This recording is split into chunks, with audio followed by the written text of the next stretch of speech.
Hello, hello, you sweet little turds, and welcome to Ade Sluzky's appearance part 2 in Honestly the Podcast. My name is Stephanie Emily Harvey, and my co-host name is Maria Shellgren. And we just wanted to remind you that if you haven't listened to part 1 yet, then please go back on Spotify and listen to it, because trust me, you do not want to miss anything from his crazy life stories. But if you already listened to it, then great. Welcome to another amazing episode. Hope you enjoy. Hope you enjoy. Hope you enjoy. Hope you enjoy. Hope you enjoy this amazing episode of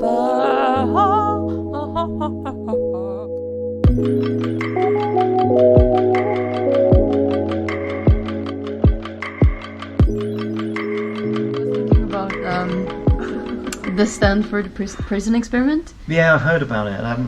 Have you heard about it? I don't know. Okay, so the Stanford prison experiment is a really famous experiment. It was done in, I don't know if it was the 80s or the 90s or something. And it's basically you take these people and you put a few of them in jail cells and a few of them as guards. And then they're supposed to live like that as guards and prisoner for like a week. And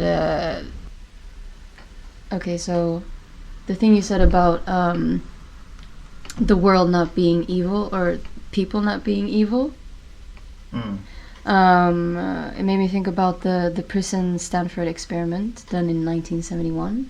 As you told me. So there's a group of people that are getting paid to be in this experiment, and they get divided into guards and prisoners. And then they want to see, like, how far can we push the guards to be evil towards the prisoners. So they were there for like a week, and they gave instructions to the guards that, became more and more brutal and aggressive, and in this experiment the results was that they became very, very, very brutal with the prisoners.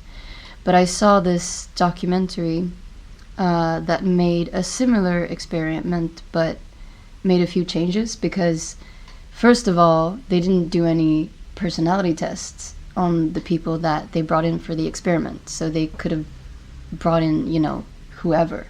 And then also these expectations, like, oh, I'm a guard and that's a prisoner. So there's like immediately this power dynamic.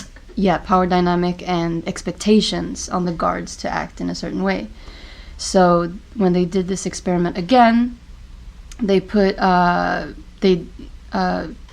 first of all, before they, I'm sorry, my English is just like but they chose people, and then they conducted personality tests so that they made sure that nobody that was there was like, I don't know, a psychopath or something. And then they put them in a dark room, and they had to put together this puzzle, and they had this button that they could push that every time oh my god, I'm having a hard time remembering. It would be a punishment thing, wouldn't it? They could administer a punishment by pushing the button. Yeah, exactly. To the other person on the other side of the room, right? Yeah, in another room, because they were told that there were people in another room, but there weren't any people in the other room. And then they had like, oh, you can push this for like a little. I think the imaginary people that they were gonna punish, if they press a button, they were gonna get like an electrical shock. So they had like, oh, if you push this, then it's just a little bit, and if you push it more, then it's gonna be like a more electricity. And the results from that experiment was like, nobody ever really wanted to like hurt anyone. Nobody, they pushed it a little bit, and some more than others, but it wasn't this insidious result that we got from the prison Stanford experiment, because that was, I feel like I'm just all over the place when I'm explaining this. It's okay, but didn't they have an actor too who screamed out in vain? So they actually heard the screams and how they were affecting them, but it was a power dynamic there as well, because there was a person telling that other person to press the button. So wasn't that I think you're talking about another experiment. Oh, okay, okay, that's why I'm completely off. Yeah, never mind. Humans have been experimenting on humans for quite some time. Yeah. There's this thing about there's this thing about bias, cognitive bias, I think it's called, or subconscious bias. Like they think that we have these biases towards other people, like the other, and we sort of. Yeah. But it's really weird to like have a science about the subconscious, like this idea that you could really know what somebody really means. And I find that quite spooky. So I decided to come up with a course called subconscious bias, so I can study people who study subconscious bias and know exactly the reason why they're doing it. So why are they doing it? Well, this stuff ends up getting used as tools for like corporation management and stuff in like human resources. If you can imagine a more sinister phrase for people. Human resources.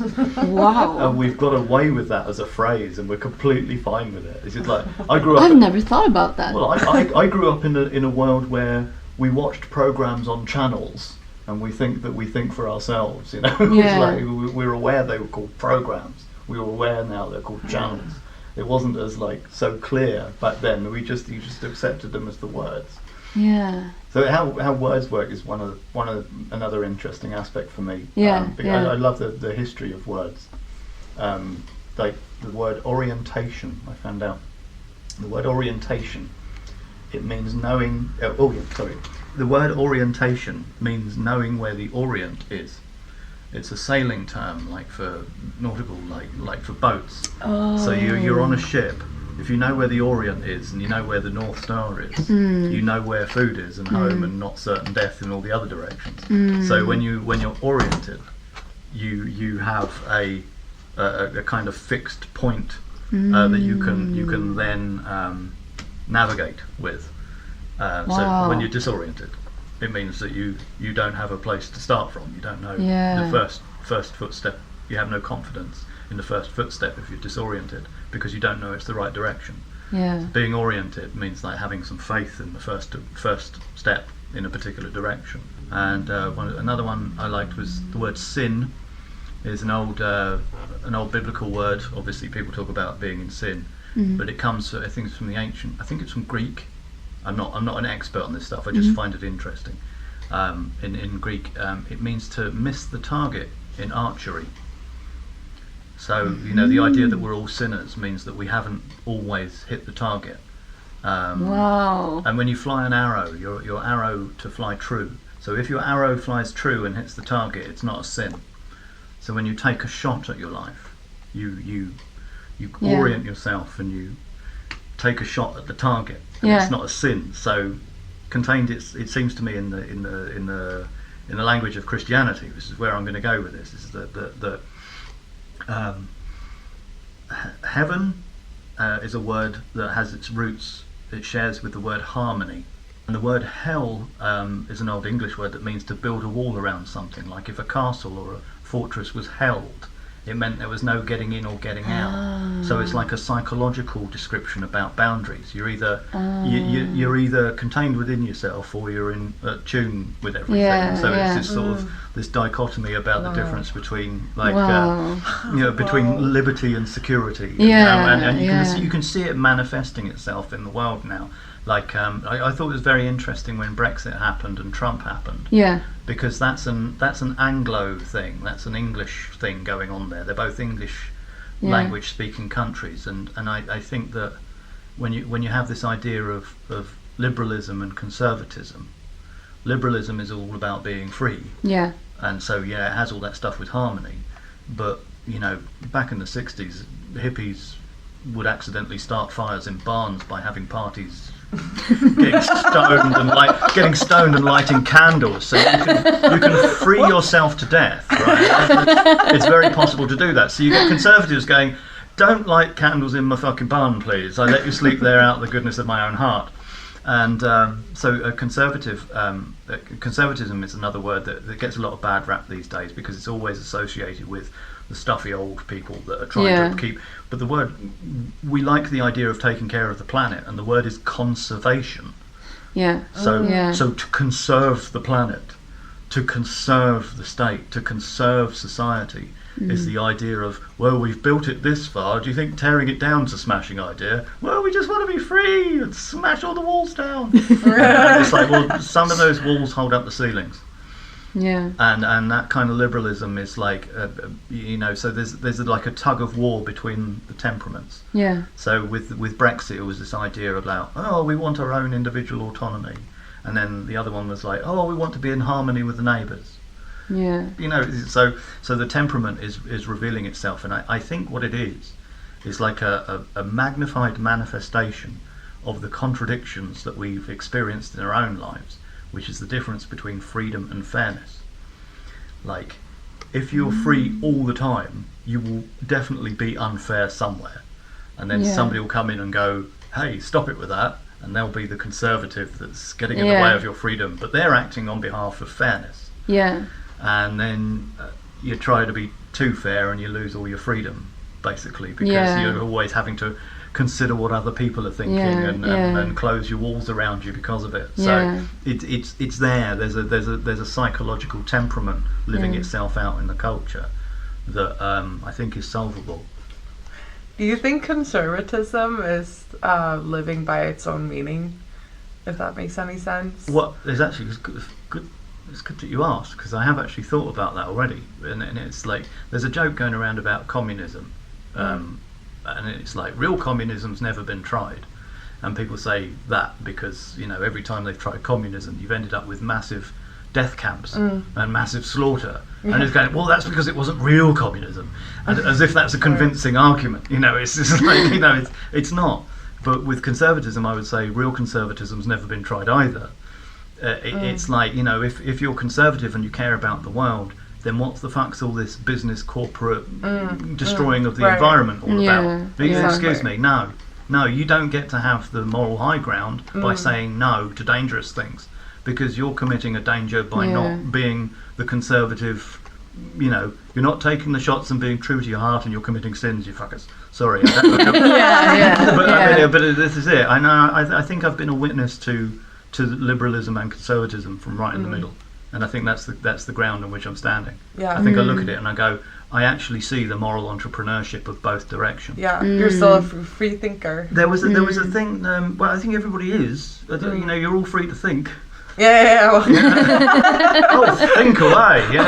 But we don't think in slogans. We don't. No, we'll try not to think in slogans. But as soon as you say don't think in slogans, everybody goes, "Oh, that's good. Don't think in slogans." Yeah, don't think in slogans. Don't think in slogans. That's what I think. That's exactly as soon as I said it, I was like, I mean, it's not true all the time. The word meme is a meme. It's just like these things. Once it gets heard, it's like, oh yeah, that's correct, and then people think they're right when they say something I've heard before. I like it's quite funny, the idea of calling people sheep. Have you heard that? You've seen that around? Yeah. Who invented that? I don't know. Because people who say people are sheep, they didn't invent that.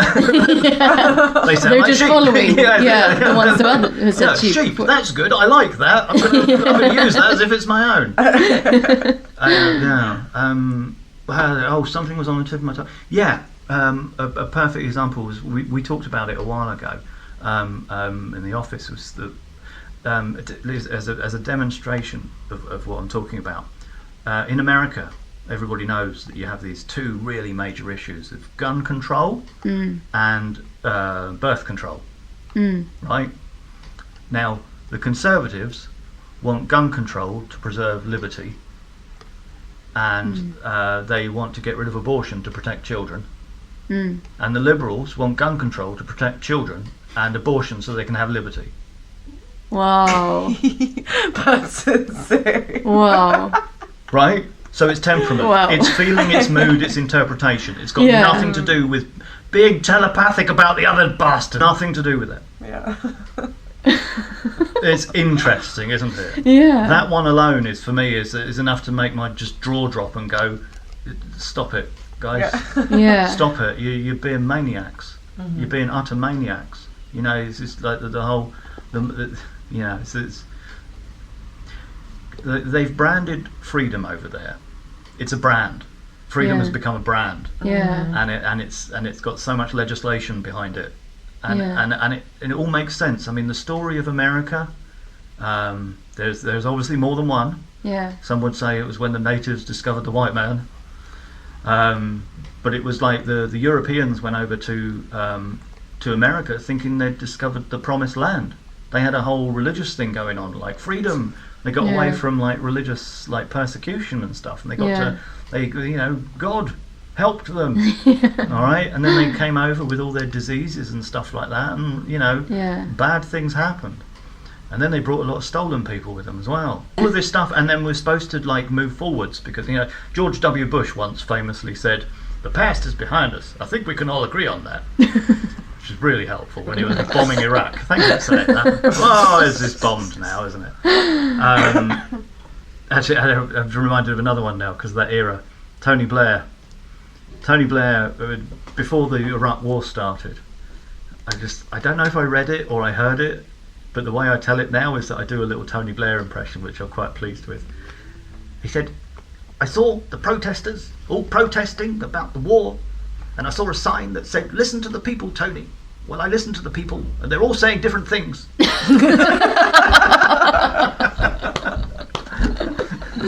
It's Who funny. isn't the people? Hands up, who's not the people? What? Well, do you know that's what I mean? Who isn't the people? Yeah. Everybody's the people. Yeah. So beware the people who speak for the people. Yeah. Because they're not the people who think you're the people if you disagree with them. Yeah. Yeah. I'm too young to actually know how Tony Blair talks. Believe me, that was accurate. It was like he was in the fucking room. Oh. Yeah, so and all this stuff is manifesting in the UK now. This hardcore left thing about like we should be taking care of everybody, and then there's this other aspect to it. It's like, well, we don't know how to take care of ourselves. I think since we lost the status of being in charge of the world, we actually lost our job. We actually became unemployed, in a sense. I think as a nation, which is like, and I think. I think with that in mind, that we've actually spent that time in a very good way. We did create a national health service, and we did have our moment of trying to stop starvation as a cultural sort of experiment, and I think that there have been some very interesting lessons learned in the whole in the whole temperament thing. But I think I don't know where I'm going with this. But I think we talked about the Stanford thing, and then I talked about temperaments, didn't I? So the difference between freedom and fairness, harmony and hell, heaven and hell. It's got too much. There's too much Christianity embedded in it for people to turn their back on it completely. It's actually rife with information. The history of Christianity throughout Europe is astonishing. There are some amazing stories that have happened. There was one in Germany, the Anabaptists in the 1500s. This was just, there were these people when the printing press got invented, right? That was the first time people had access to reading the Bible for themselves. Until then, it was like an authority that came to village and told them what the Bible said, and they were like, "Oh, right, okay." However, and they behave. I don't know how they behaved when they were away, but whatever. But people have minds of their own, right? Anyway, the printing press gets invented, then pages from the Bible start getting shared out, and people are going, "Hold on a minute," because there are what you would call contradictions in the Bible are actually just literal maps or interpretations of how to behave when a certain context presents itself. Like, Yeah. if all the food's running out, it's okay to steal from the neighbours. kind Yeah. of but if you've got a lot of food, be nice. It's like, so there's a justification for every behaviour. It's not so much that contexts are taken out of quotes. Yes, it is. Quotes aren't taken out of context. It's context that's taken out of quotes. People are, they have their context already in mind, so they'll pick and choose, what we call cherry picking. And yeah, I feel a little bit erratic in what I'm talking about now. Maybe it's No, but that's interesting, because when it comes to religious extremism, do you say that? Extremism? extremism, yeah. Extremism, yeah. They take it out of context, and all these contradictions, they choose one of them and presents this as the whole thing. This is interesting, because there's a guy I know about who lived in Iraq during the war, and then he moved to New York, and he started this organisation that's all about trying to make peace in the Middle East, basically. And he had a problem because they set up a YouTube channel to be a place where people can load up evidence of war crimes. All right. So, people in dangerous situations, if they find something going on, they film it and they share it, right? Yeah. So the world knows. But the very people committing those atrocities think that that's propaganda for them. They actually think it's a good thing. So they share the same videos going, look what we're doing. And then YouTube gets involved going, oh, they're spreading hate propaganda, let's remove it. And then these guys going, no, there's evidence of war crimes. It's the same video. Yeah. It's exactly the same event. Yeah. It's just a different. Yeah. So we have a major problem of framing going on right now, which is why quite a lot of the conflicts that are happening are battles of words. Which is why, unless we find a peaceful route to talking this out with a bit of calm patience and our eyes on a target of peace of some kind, then the slogans are going to get more prominent, I think. And that's what I believe. Yeah. And I believe that I'm looking out for this stuff, because if there's such a thing as a human right, I think we're very, very certain there are human wrongs. A knee on a neck is a human wrong. Yes. Right? Yes. Right. Yes. Okay. So we're surrounded by human wrongs. Yeah. And perhaps we should, start agreeing on human wrongs, and I think that would be more foundational and more constructive. Yeah. So, what would you say is the best way to focus on the human wrongs? Because a lot of people think that you need to fight it with, because you need like some big force, but without the violence and without the this and. But is there a right and wrong way to do that, in your opinion? I think there's a reason why we have diplomacy. There's a very difficult game going on the higher levels. I mean, like the whole China, Russia, America. They're like we're talking like such connections to such business flow, money flow, and as much as we like to turn our nose up at this stuff, if it goes, we all fucking feel it. Which is why sticking your finger up at the system and going, I did a revolution today, Mum, that's nice, let's go to bed now. It's way past your bedtime. There's a reason why you have a bed to go to at night. It's because quite a lot of this, they call it trickle down. They heard me. They call it trickle down economics. The idea is that the more and more wealth creation you have, the more and more money will trickle down. But there are methods now using the rule of law, which is that corporations have employed so many lawyers to find out if what they're doing is illegal, they've forgotten to wonder if it's any good. And so they find out if what they're doing isn't illegal and it's making money, well, it's okay. And so they've actually washed their hands of any moral accountability. If something's making money, then it's good because it creates employment. And so, let's, plunder resources from the Congo and build new telephones. Oh, we need another new telephone. Oh, another new telephone. And let people work in horrible conditions. Absolutely, Yeah. absolutely. So there's totally. You need to write a book. Oh, I'd love to write, but I actually have the book cover. I don't know. You do? Well, yeah. Oh my God. The cover is like this. It's got, you know, the painting of God reaching out to Adam on the Sistine Chapel. Yeah. He's reaching out, and the fingers are nearly touching. Yeah. The difference is in eternity, but they're nearly touching. Anyway, you Photoshop God's hand with a cream jug, and he's pouring cream into a cup of coffee. And the cup of coffee, the cream swirl in the coffee is the Wintergarten, the Milky Way galaxy. Right? Wow, I love this. And Adam is reaching out. He's reaching out for the cup, and God is asking, "Sugar?" Oh my God, I love this. And I That's so sweet. I have no idea. Sweet. Yeah, but it's a sort of proposition because it's a single word question. And on the back it's got William Blake's hand of God with a brown sugar cube extended down into infinity. Wow. And it says, if the universe is a cup of coffee and existence is the cream, sugar? It's like, what is it? Do you want it? Yeah, Is it a yeah. thing? You know, what is sweetening? What is it? What do we mean by sweetening? Yeah. Do we give ourselves cakes to feel better about being shit? Yeah. Or do we yeah. feel better because we did something really good? Yeah.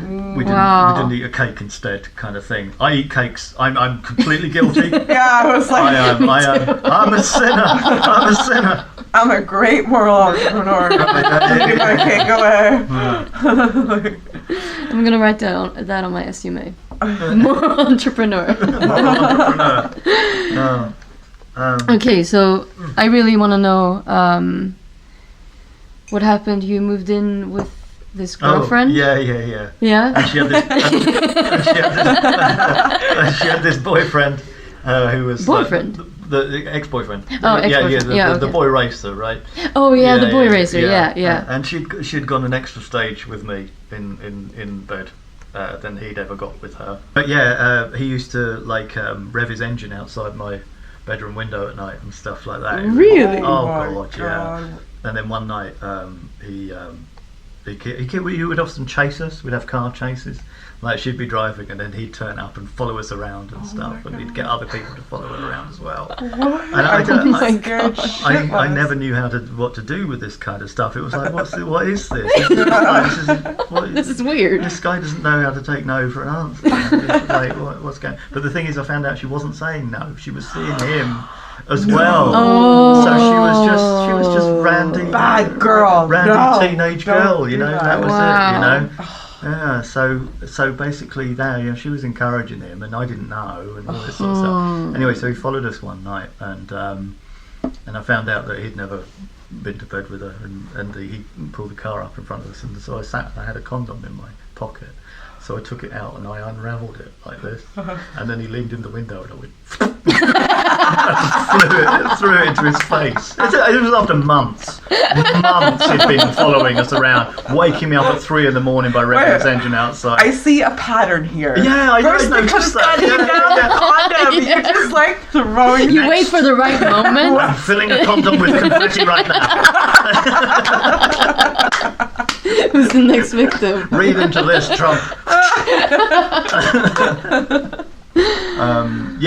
So then he said, right, that's it, you're dead. And I was like, oh, finally. So I got out and went after him, and he said, well, come on, you said I'm dead. I'd like to find out exactly how I'm to die. I was so bored, by this day. And he came at me, and apparently I have the ability to defend myself because I had him under my arm. Oh wow! And I actually I headbutted him twice in the nose. Oh made my his God. nose bleed. She drove away, and Just leaving you Yeah, there? yeah. And then he got in his car and followed after her. Then she came back, and then she just talked to me about, I can't believe you're like that. I can't believe, it's just like just really weird. And I was like, I haven't talked about that at all from at least 20 years. Wow. But yeah, Was that your first fight, or have you been in fights? No, I'm not a fighter. Yeah, I don't no. fight at all. Yeah. But I'm under the suspicion that I have so much pent up rage in me, just waiting for an excuse. Yeah. Something like that. Yeah. Something like that. Because I think so. I confuse the hell out of myself a lot of the time. Yeah. I'm a surprise to myself a lot of the time. I can be calm when things are terrible, and I can be in a panic when things are fine. Yeah. I think that's true. Yeah, it seems to be quite true for everyone. Memory just dropped. I'm changing the story completely, but there was this. It was in Sweden about 10 years ago. My kids were quite young. We were running around in this place in Sundbyberg, and I noticed something was happening at this bus stop, and this bus stop was parked up on the side of the road with its indicators on, and there were these people gathered. And so I gave the kids over to their mum and went over to have a look at what happened. This little old lady had had her feet crushed by the bus on the curb. Oh my God. And she was just like in a bit of a mess, and all these people were standing around not knowing what to do. Oh my God. I instantly snapped into managing the entire scene. I got my telephone out, phoned up the ambulance, checked the address on the thing. When she started speaking Swedish, I said, "Hold on, I'm handing you to a Swedish person." Gave my telephone to a random Swedish person who was standing nearby. I said, "Answer all those questions, please." Found out that I'm supposed to sit down. I'm supposed to. She needs to have her legs up, so I sit down on the ground and I have her leaning against my chest as we put her feet up, and I bring somebody else who crouches down and keeps the conversation going for her. And we just kept the whole thing going, just kept it with a nice conversation until the ambulance turned up. And then when the ambulance turned up and the crew were getting out with the gurney to put her on, they bent down to pick her up, and she said to me, "Are you from England?" And I said, "Yes, I came as soon as I heard." We all laughed, all of us, including me, because I didn't know I was going to say that. Oh my God. It just came out. You were like surprised. I heard yourself. it. I heard it with everybody else.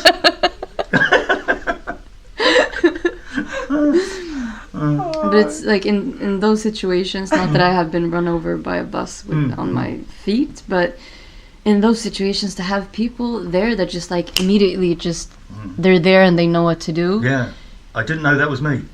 Anyway, right. So yeah, I ended up I met another woman. Yeah? Yeah, she was an actress. Oh. Yeah.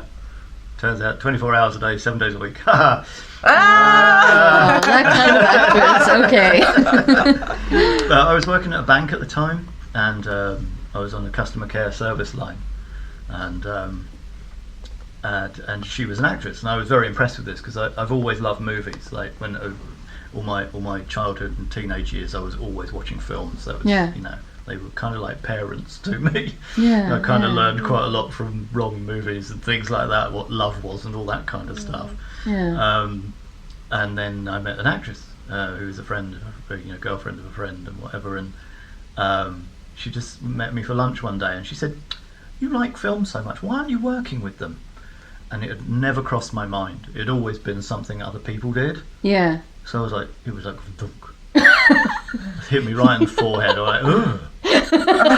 I've never thought about that. Yeah. So I quit my job.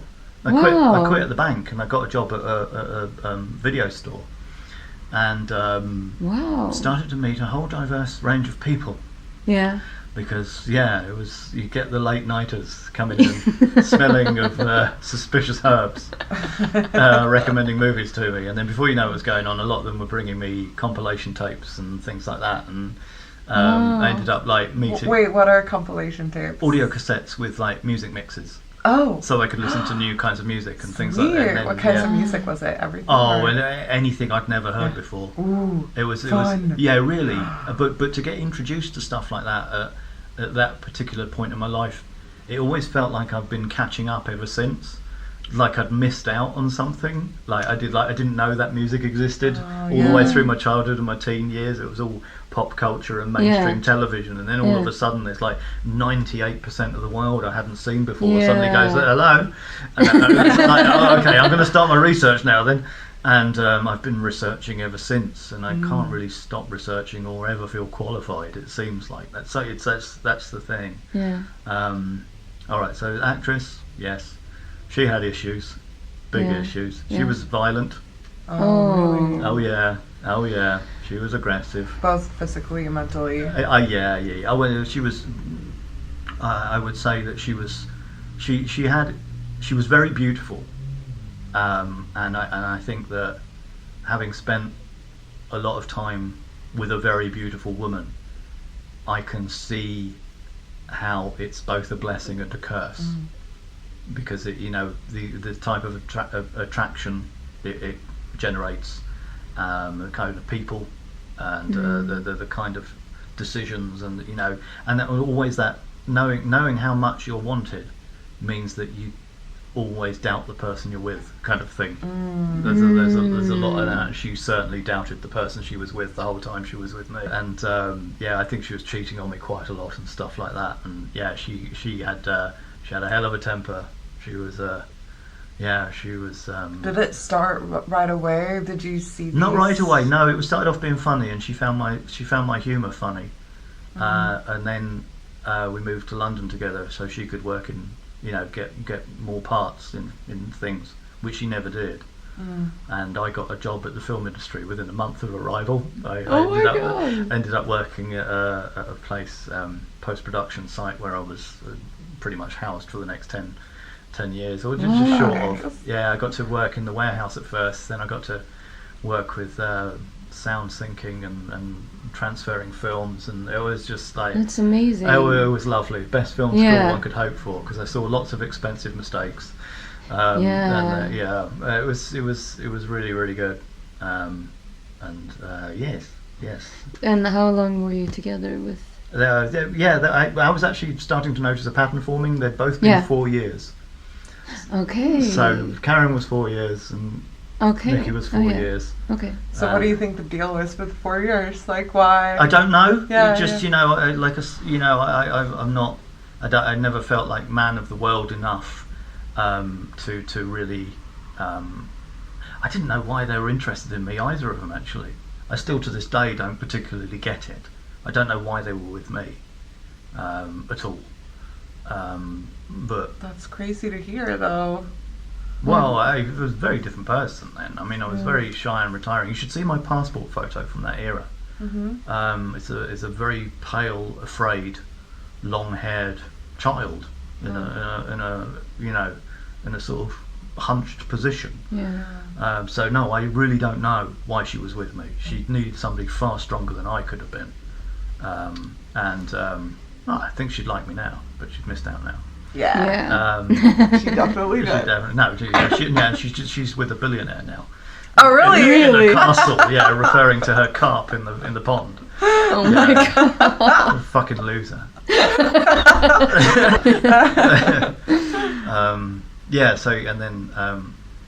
Then I fell in love at first sight with a girl in the Cannes Film Festival.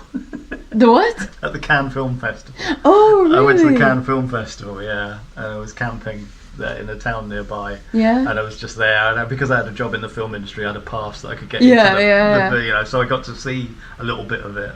And I fell in love at first sight with this girl at a train station, because I was so fucked in the head, I didn't think she was supposed to know I had a girlfriend, and I had fallen in love with her, but I was keeping the girlfriend a secret because I wanted to go home, split up with her, and it'd be perfect or something like that. Oh, okay. I'm feeling I know. And then she worked out I was lying the next day, and I just fucking killed it, and then obsessed over her for the next 2 years, trying to gain her trust back. Oh no. And she was in Paris. I ended up sleeping rough in Paris on New Year's Eve back in the 90s, trying to get her back. Wait, sleeping rough? What does that mean? Sleeping on a bench. No! Oh my god! New Year's Eve. What? In the morning, I couldn't feel the bottom half of my legs because they were frozen. As I was walking around, and I thought I was crazy for love. No man, I was so certain she was the one. So certain. That's the thing. It's just like when it gets its hooks into it becomes like this fixed idea. The hooks are attached to puppet strings, and you move around automatically in the right direction, kind of thing, and it doesn't work, and you don't know why. Would you do the same today? No, I would certainly. I would have told her what my situation was, for crying out loud. I said, look, I've just madly fallen in love with you at first sight. I didn't know this was possible. I'm living with somebody in England who's actually really aggressive, and I don't know why we're with each other. Yeah. That's my circumstances. Yeah. Really. And then I would have, Why do you moved to think- Paris, I think. Why do you think it takes such a long time for people to learn that? Right. To be able to express their feelings and the reality in an honest way. I've got a few random answers jumping up at the same time in my head. Something to do with, I don't think we're taught well enough that our language is a tool that shapes the perspective of everybody around us. And that when we retreat or we withhold what we're saying, how the fuck are like minds going to know you exist? Right. They're not going to know. Yeah. That's a technicality. Yeah. And I came up with a line about it with having, broken hearted and all this sort of stuff. True love favours the true. It's not a guarantee, but how could it possibly know anything else? I'm getting the chills right now, guys. It can't. The chills. Yeah. It has to be like that. Yeah. And the closest thing we have to truth is honesty. And it's a risk. It's a risk, to be honest, because the tuts and the eye rolls, right? And the tut and eye roll can send you off shoveling Exactly. shit. We've been taught that from so early on. Yeah. That anything different. We're scared. Yeah. In the situation that you were in, you were probably just you thought that if you told her the truth, I would damage the magic. Damage the magic. The magic was real. Yeah. And I had the power to destroy it by being honest. Yeah. Derp. Yeah, when you would have actually maybe bonded even stronger because of the truth if you have. Yeah, because would have it told is it's a contagious thing. I mean, look at the look at what's happening in this podcast. Yeah. I mean, we're in a situation where it's like a ritual in a sense. We've placed this device in the centre of the circle. And it's just to replace the campfire in a sense. You know? Right, we would have a candle, guys. And now we're all meeting with the wilderness at our backs. The sceptre of civilization. But I think it's just so fascinating how people don't realize that the only way to actually truly connect with someone, I believe, is to be honest. Yeah. Like the if you're not, then it's just gonna be false connections that's gonna eventually fall apart. Yeah. A lot of honest people are alone as well. Yeah. Because of this, and that's also a truth. And you were saying about these people who get, have a hard time growing up and everything like them. For them, honesty gets them ostracised because the truth about them is too much, too much for anybody to take on board because they've got their own thing, right? So that's what happens. That's what's happening. So it's like, how do we teach people to still continue to be honest, even though you've been let down by it so many times? Because there's so many people who just give up on it. This podcast is the answer. If you create principles for yourself, so when you're put in that situation again, instead of being like, oh no, if I tell the truth now, it's just gonna happen like it's always been happening, blah blah blah blah.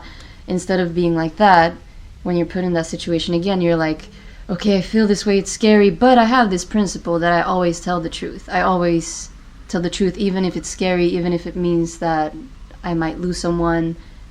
I'm still just, that's my principle. Yeah, and I feel like that has to be taught from somewhere.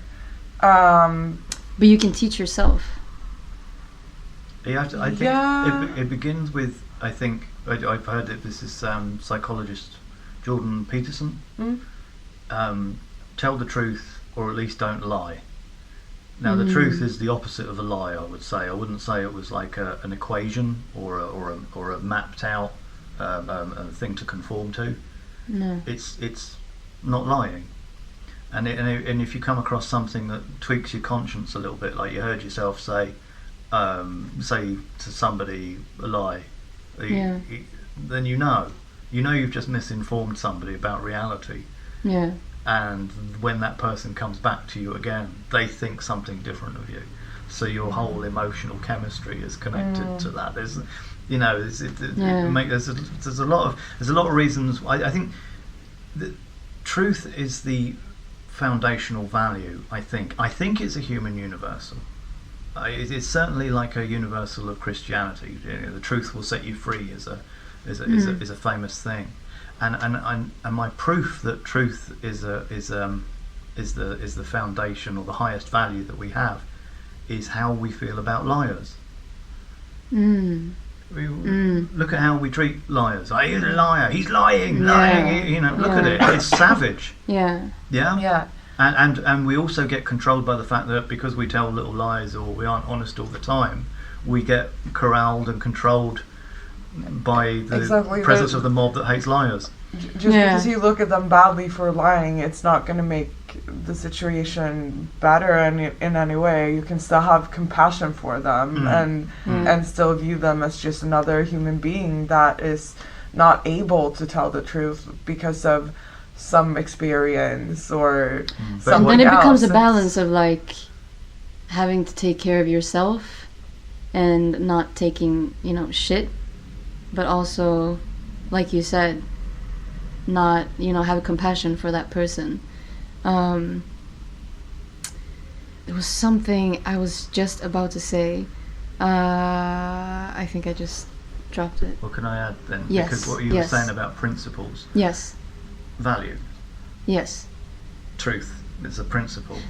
It's, It's a value. It's another way of saying principle. It's a value, right? That's true. If our principle is to live truthfully, then obviously you're primed to be a bit wary of lies. Yeah. That makes a lot of sense. Yeah, that makes sense. Because I don't know, that's how I have been able to change the way that I behave, because I've always been I've always had strong opinions, I think, but in social settings I've always I know I've had strong opinions. Right. I'm strong. I think.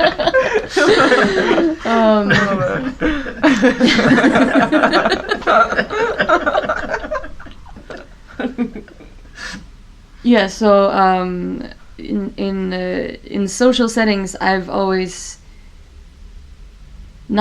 I've never really stood up for myself, or in situations where I felt like I should have.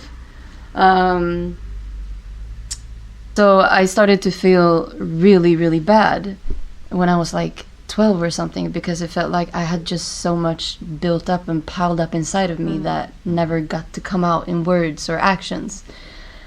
So I mean, how did I change that? Started working on myself, but I also started to be like, okay, what do I stand for, and what does that really mean, and what are my principles, and what do I not want to stand for, and what do I want to stand for, what do I not want to do, and what do I want to do? And that has sort of given me like a compass. Do you say compass in English? Compass, yeah. To orient. Yeah, yes, exactly. To help with that feeling of like, what's right and wrong, you know? Yeah, that was that. All right. Yep. Because whenever you said that, I kept, I was recalling to what we said earlier, the like voiceless child, or the kid that can't speak up, because it's a kid and it hasn't really gone through that thought process yet.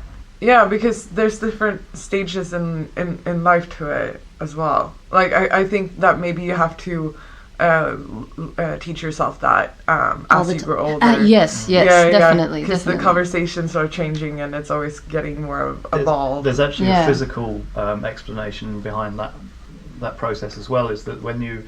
I learned my son has this rare brain syndrome, and so we've hung around with a lot of neurologists for kicks. And... it turns out that when you're growing, your brain is actually unfolding until about the age of 26. That's when the brain gets to full size. It's about the age of 26. Really? So quite a lot of like nature and all this sort of stuff. It's like all the developmental stuff is going on. There's the like connections are broken and created and all this sort of stuff, and then you just move on from there. With the things change, you learn.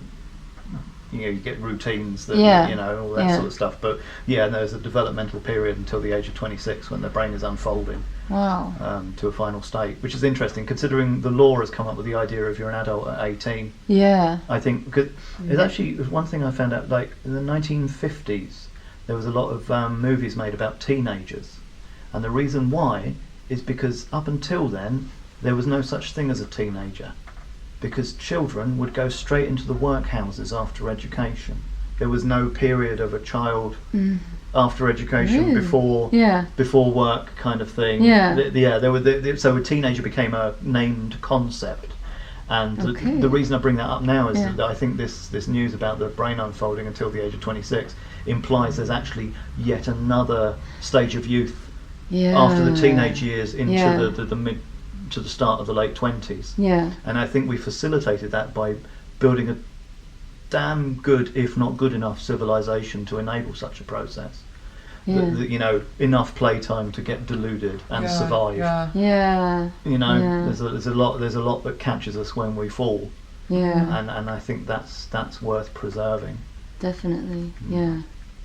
Are we feeling our brains are dying? Is that what's happening now? Are our brains closing up? Are we regressing into Google language now? Oh, almost.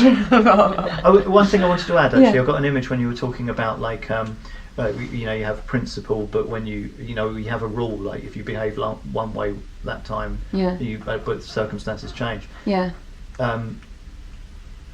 Things move forward. Time and materialism. We're time travelers. We are material traveling forward through time.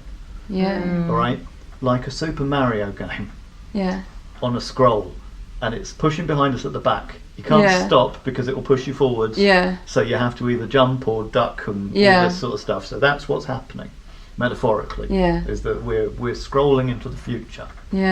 And we may well have picked up a lot of gold coins on the way, or we may have some more playing to do, or I don't know. The metaphor starts to fall apart when your brain gets this goo gaga. No, but I like that. I like that. Yeah.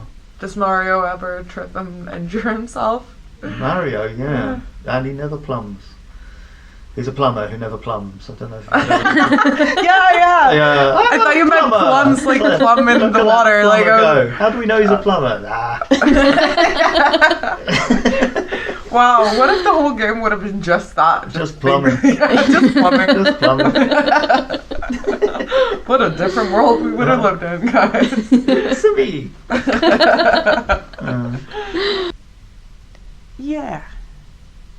So we've been sitting here for a while now, but unfortunately we have to wrap up. Our brains are getting a little bit exhausted. They are. But this has been so much fun and really, really interesting, and we want you back for another episode in the future. 100%. More episodes. Okay. Definitely. Happily. Yay! Thank you very much for the opportunity. Thank you. Put it into words. Thank you. It's been a lot of fun. Yeah. It really Did you want to read a poem or anything? Do a poem if you want. Yeah? Yes. Yay! Okay, poem time. Oh god, dear. Now the pressure's on.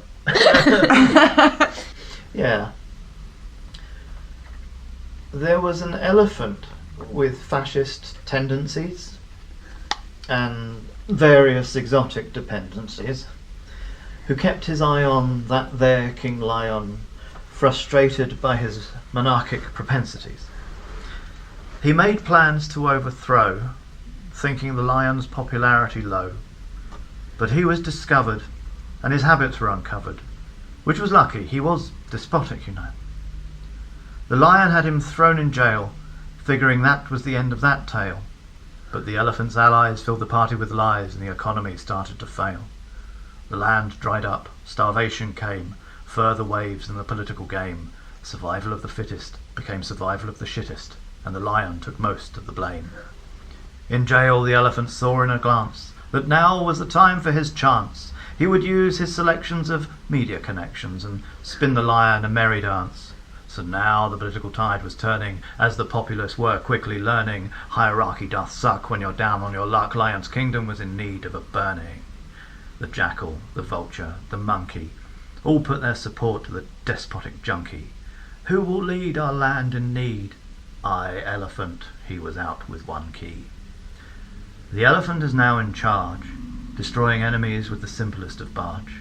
To all of you creatures with beautiful features, get the lion in you and charge.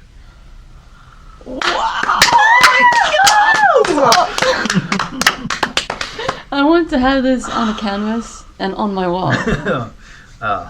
Just a little backstory to that poem quickly before we. And I'd like it to be recorded because it's the truth case. Yeah. I wrote that because I was on a poetry website that said write a limerick about an elephant. So I came up with the first verse, not knowing that it wasn't going to end properly. So I thought, oh shit, I better end it. So I wrote another verse, then another verse, and another verse. Yeah. People read into it what they want to read into it. Yeah. It was literally a poem about an elephant. It is not about the Republican Party in America, for example. Wow. It's not purposefully. Yeah. So I guarantee what people read into it, that's your own responsibility. Yeah. Yeah. Mm. I believe it's That like was- that, but with every single artwork there is. Yeah. Yeah. Definitely. There's a dimension to everything, and we see it all in a unique way. I have a name for my art, actually. Yeah? Yeah, it's called Postmodern Surrealist Realism. I've thought it through as well. It sounds flippant, but it's really what I'm doing. And nobody knows what it is, so nobody knows I'm fucking up. That was a great poem. Thank you. I'm forever grateful to have you on. Yes. It's been Yes. such a pleasure to have you. Pleasure. Wow. Oh, yes. Yeah. Okay. Okay. Right.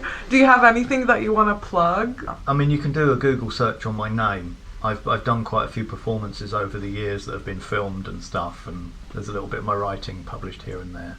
Yeah. But under Ade Sluzky. Yeah. ADESLUZKY. Yeah, Google. I'm the only person called that in the world, so I'm front page. Hurrah! That's great. Go check him out, guys. Yes. And my name is Stephanie Harvey with 3 Ys on Instagram if you want to go follow. Maria 11 underscores IA. Yep. Yay. And our podcast is in Instagram is honestly.podcast with 2 Ds. Yes. Yeah, so go follow and check that out too. Okay. And we'll see you next Tuesday. Woo! Bye, guys.